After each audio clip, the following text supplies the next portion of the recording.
Making beats in FL Studio is probably one of the funnest things you can do. But if no one hears them because they're not mixed, what's really the point? We've all had tons of projects just sitting on our computer because we never bounce them out. So today, I'm gonna give you my 5 tips on mixing beats faster in FL Studio. You ready? Let's get into it.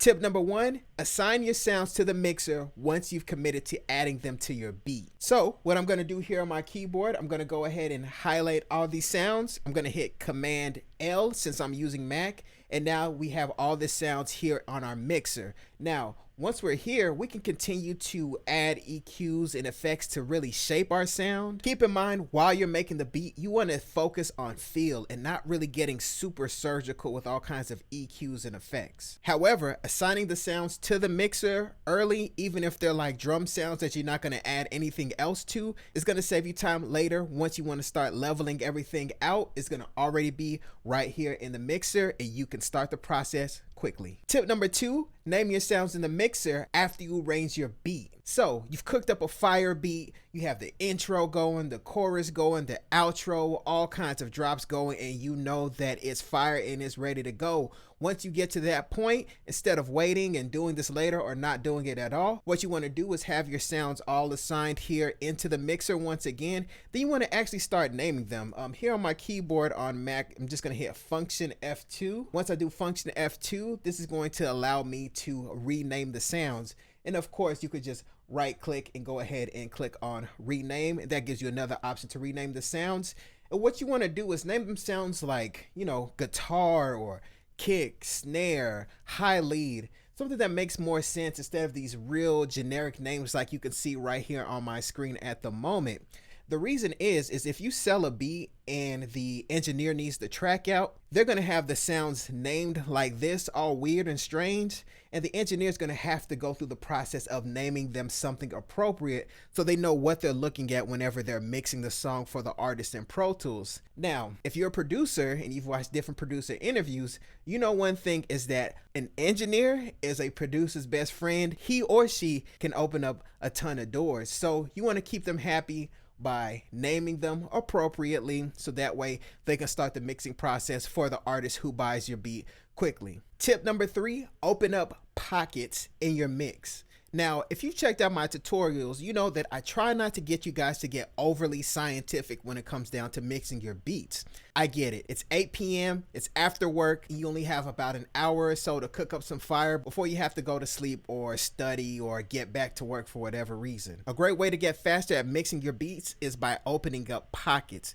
So what do I mean? I mean that the reason that your snare isn't snapping as hard is that maybe there's frequencies in the loop or sample that's competing with it from having it actually shine through the way that it needs to. I mean, if the kick sounded good when you was previewing it here in the FL Studio browser window, and then you put it in the beat, now for some reason you feel like you have to push the sound up and up and up, louder and louder and louder, when just a moment ago it sounded good whenever you were scrolling through and previewing. That means there's something in the way interfering with it. So instead of getting super analytical and doing these, you know, super crazy, technical, narrow EQ curves like that, all you want to do is just open up little pockets. You know, if you have a loop, you want to just open it up, just drag down a little bit, have the band open, and just listen. Listen to how opening up these little pockets in your music is going to make the other instruments shine through. So as opposed to just boosting and boosting and boosting the snare higher and higher and higher, now it's snapping higher. Now you have to clip it harder and harder and harder just to make it audible. You're just adding more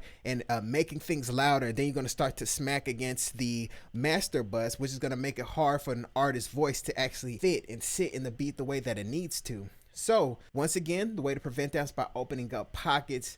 Use your EQ. The parametric EQ2 is great. I recommend not using the histogram monitoring line that comes up. I recommend turning it off and just using your ears, especially if you have a great mixing environment. You can go ahead and do that. And essentially what we're doing is preventing masking. We're preventing instruments from piling on top of each other, making things mushy and blurry. We don't have to get super scientific. We don't have to turn into Jason Joshua and do, you know, super technical mixing. All you got to do, come here in your EQ, open up little pockets, you want something to have a little bit more presence, just do a little bit of a boost like this. We're just kind of shifting as opposed to just making a bunch of big major EQ moves. I've seen producers just have a sound and then just totally shelf and boost it up without even listening to the sound. It's just a habit that they do. So as opposed to doing that, which can cause you to chase your tail in the process of mixing, just open up little pockets, prevent instruments from masking, and that's going to make the process much easier. Tip number 4 is to train your ears. I know that understanding frequencies can seem super complex at first. You have 500 hertz, you have 1000 hertz, you have 200 hertz. You really don't know what you're really doing, but you understand that you can kind of change the feel of music a little bit by using an EQ. Now, if you use an ear training program, that's going to develop your ear and make it much sharper, so that way you can pick out different frequencies. You know when a certain sound or resonance is coming up in a loop, and you know exactly where to go in your EQ to pull it down, to open it up, to make things sound much more open. So trust me, using ear training programs that boost and cut frequencies to quiz you and help you develop your ears is going to last with you for years and years to come. It's kind of like learning how to work out. If you fall off the wagon and then you get back to it, you kind of start to have muscle memory. You know what it's like to develop your chest. You know what it's like to develop your triceps, your legs, your calves, because you've been there before. You've trained, you've developed that muscle. And it's very similar to ear training. Once you do it, you train yourself. Of course, from time to time, you kind of want to train yourself again, kind of quiz yourself after some time. But go through the process. Just do it bit by bit. Train yourself, quiz yourself, understand what an 800 hertz boost sound like, understand what a 200 hertz cut sound like. You know, what exactly does it sound like? How does it feel? I used a program way back in the day called Harman How to Listen. It may still be available. I'm not quite sure. However, the program is super limited, and I'm sure if you Google ear training for audio engineers, you'll find some type of cooler program with much more features that's going to make things more engaging and fun than what I had to go through. But check that out, Google it, find a program, and then just put that somewhere in your repertoire to do from time to time, to just train your ears, maybe 10 minutes a day, 15 minutes a day. And once again, that's an investment, and that's a skill that's going to take you far in life. Tip number 5 is to know your tools. It's super easy to get a surface level understanding of these music tools and just get going because they're so intuitive. A lot of them are. Or you could just dive into a 7-minute, 5-minute YouTube tutorial and feel like you really get the gist of what's going on and just get to cooking. However, it's important to know the tools in relation to the type of music that you make. In other words, there could be a function on a mix plugin that you use every day that you just happen to overlook. For me, in my experience, that was the lo-fi plugin that comes stock with Pro Tools. There's a saturation feature on there that I overlooked for quite a long time. Of course, I didn't know how well it would sound on drums and how well it would sound on vocals. I didn't know how it would work in context with the type of music that I make. So once again, it's important to understand your tools and how it relates to the style of music that you make. And once you know the tools, once you know all the tweaks and changes and how it can do things to the type of instruments that you like to select, you can know it like the back of your hand. Other producers will tap you on the shoulder for some gems. Don't gatekeep it. Share it with the community if you find a new feature on a plugin that we've all been overlooking. It happens all the time. We're not perfect.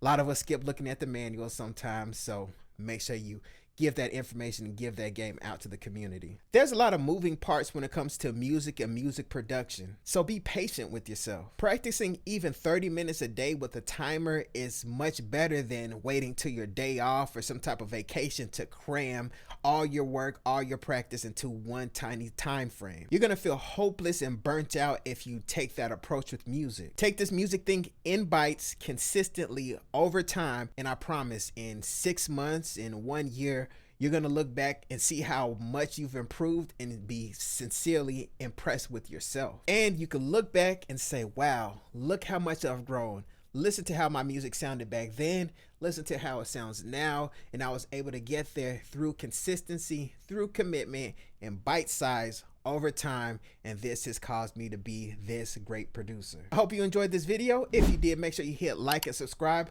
My name is Desmond A, and I'm here to help you make better sounding music one video at a time. But wait, if you like this video, you're gonna love this next one. So click on it and check it out. Desmond A.